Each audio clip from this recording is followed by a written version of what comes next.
So the first thing I need you to do on your notes is go through and fill in the chart like this on each one of your problems 1 through 4. Before you fill in the chart, though, the equation has to be in what form?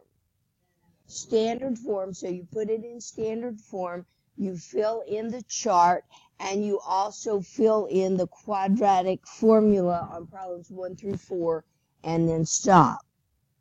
On problem number 1, I've filled in the quadratic formula.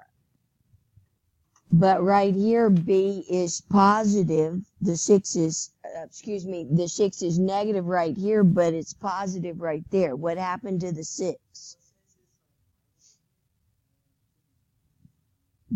This is minus, and B is minus, and minus makes this a positive 6. Okay, what do you get when you subtract 36 minus 112? And so on this problem, under the radical, you have minus 76. And remember, that's what this box right here is for, is to simplify the radical. So this is equal to 76 times minus 1, just like we were doing on the paper yesterday. What is this equal to? What is the square root of negative 1 equal to? I. That means down here, when I get to my final answer, it's going to have an I in it because there is a negative sign under the radical. Well, what do I do with the 76? The 76 is not a perfect square. So what did I start doing here? So 2 will go into 7. That would be 38. And 2 will go into 38, and 19 is prime. So what does that reduce to?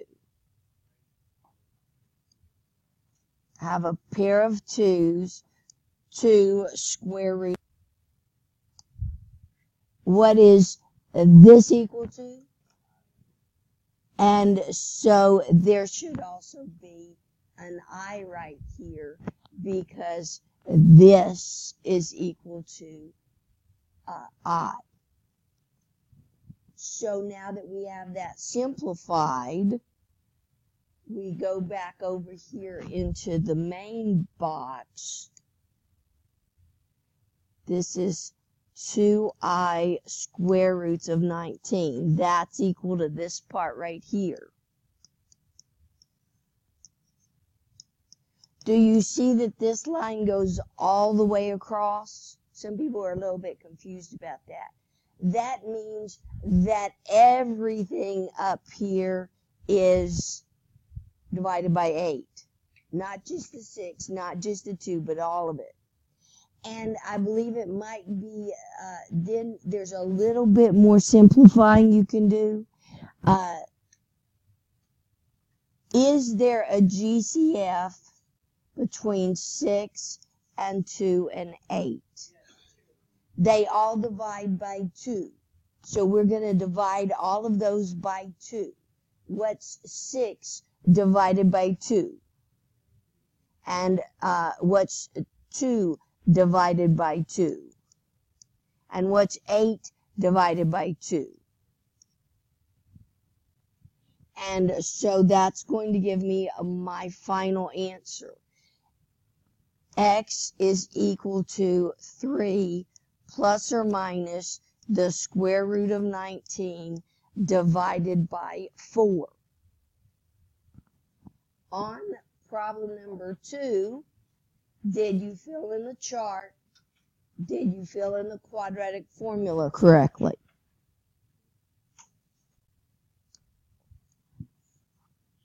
I am going to subtract those. What do you get when you subtract 16 minus the 56?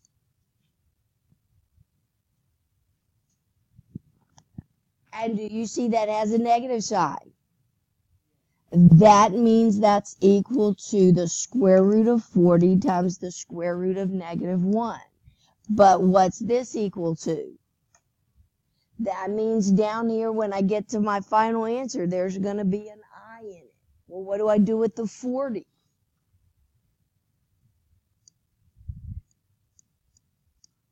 Two will go into 40. Do you recognize the birthday cake? 2 will go into that.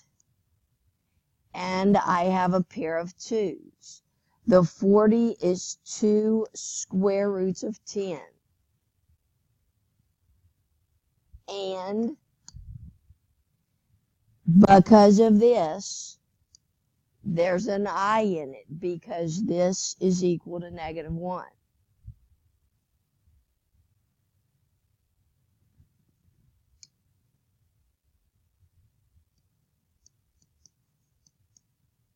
This is equal to the radical sign. I still have a negative. I still have a negative. X equals. Okay. That's it. It can be simplified a little bit. What divides into all 3 of those numbers? What's the GCF between those 3 numbers? So we're going to divide all, well, actually, since these are negative, we're going to divide it. This is going to get a little fussy. We're going to divide it by -2. Since those 2 are both negative. So what's this one going to be if I divide it by -2? What's this one going to be? I'm using a GCF of -2. And what's this one going to be? Now, this gets a little bit fuzzy. It's already plus or minus. So it would be plus a -1 and minus a -1. So it doesn't really matter. It would just flip the signs around.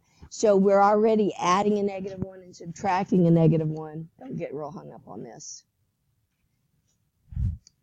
So this is going to be 2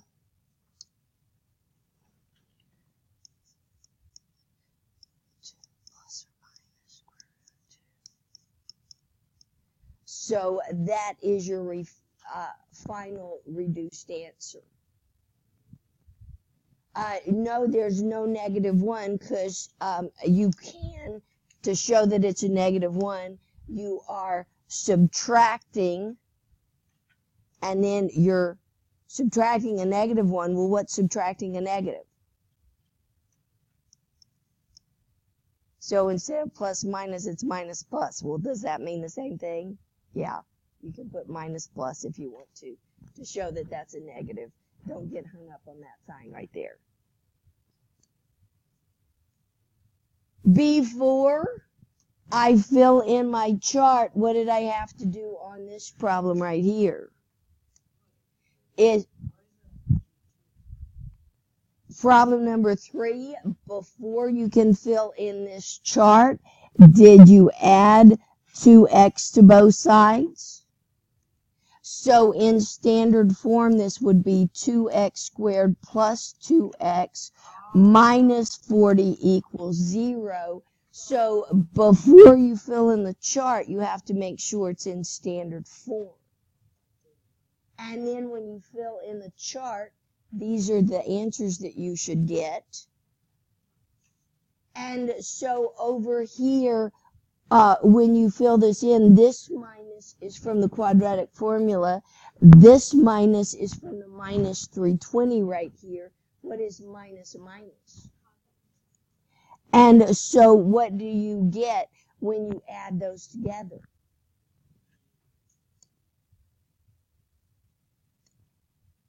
You would get 324. Is there a negative sign underneath the radical? There is not going to be an I in this answer because there is not a negative sign underneath the radical. So I'm going to take the 324 and divide it by 2.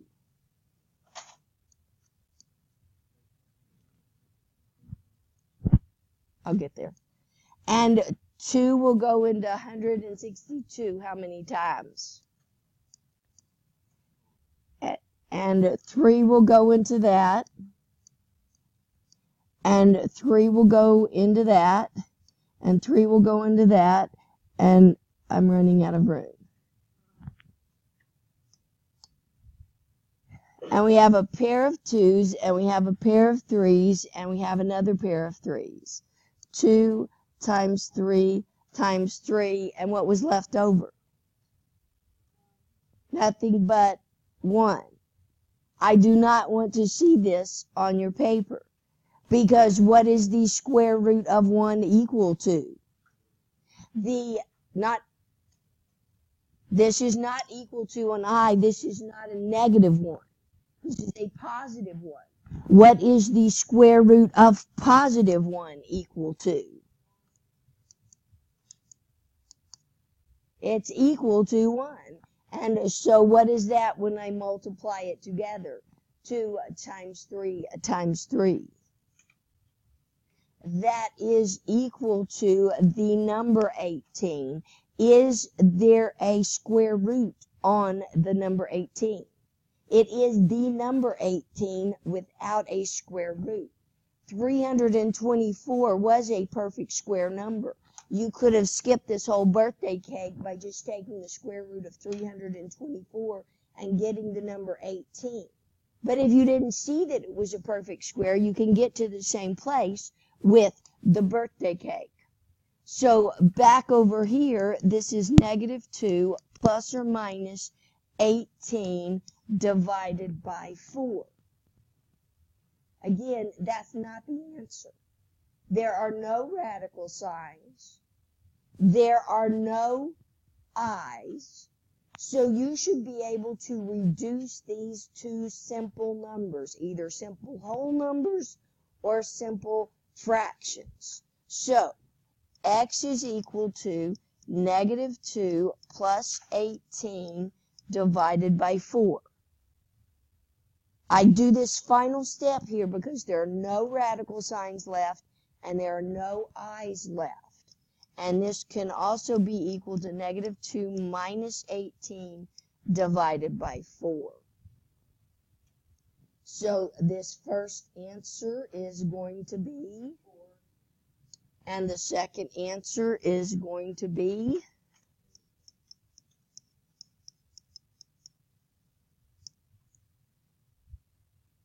Now, once again, why did this one come out with just plain numbers for the answer? Because this was a perfect square number. So when this is a perfect square number, this is going to come out to just be number answers. It might be some fractions involved, depending on what the other numbers in the problem are. So let's do our last example. Please fill in your chart and fill in your quadratic formula.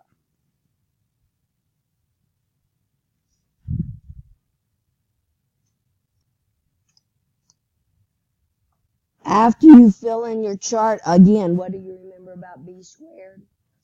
This is always positive. And so then you fill in your chart and then you make that subtraction. When you make that subtraction, you get the square root of -16. That is equal to square root of 16 times the square root of -1. 16 is a perfect square number. I don't need to do the birthday cake, I hope. Do you know the square root of 16? And what is the square root of -1? So down here, when I have my final answer, it's going to have an I in the final answer. So over here, this is plus or minus 4i. That's what this part is equal to. I still have the -8. I still have the 10 on the bottom. Okay? Now, I'm not going to be able to get this down to a single number because these are not like terms. You see the difference so you know how to simplify. These are not like terms, so what I look for is a GCF. What's the GCF between this number, and this number? Not 4? No, 4 doesn't go into 10. So I am going to divide each one of these numbers by 2. What do you get when you divide this by 2? What do you get when you divide this one by 2? And what do you get when you divide 10 by 2? And so the final answer is going to be, it was a -4, wasn't it? Plus and minus, what was with the I? 2I divided by 5. That is the final reduced answer.